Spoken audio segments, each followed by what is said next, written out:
What is going on, guys? Welcome back. I want to thank 2K Football Now for sending this over. What an incredible clip here when you actually consider what we're seeing. This is the same quarterback, of course, but three drastically different throwing motions. One for a short, one for a medium, one for a long, and then another for a deep pass. Now, what's the meaning of all this? Why does this matter? Well, to be honest, this is a small detail. But when you think about what's being shown here, it's a commitment.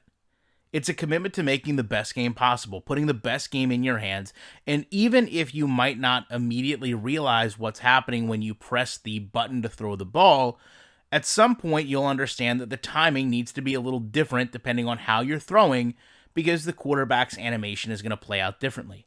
Now, what's incredible to me is they did this console generations ago, without the benefit of the world's largest motion capture studio, and also, in many ways, without the benefit of the quarterbacks coming in to record these throwing motions.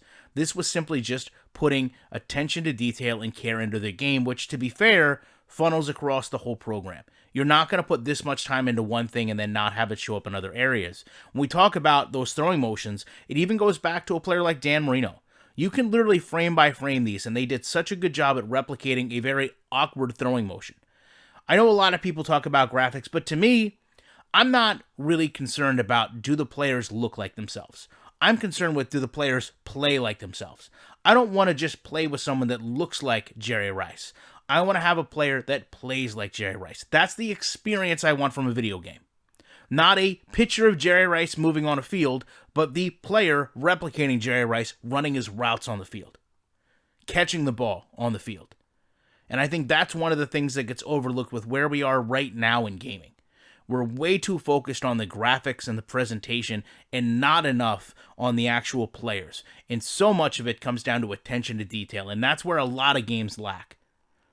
Love to know your guys' thoughts on this. Appreciate you checking it out, and you know I will be back in the week with more commentary.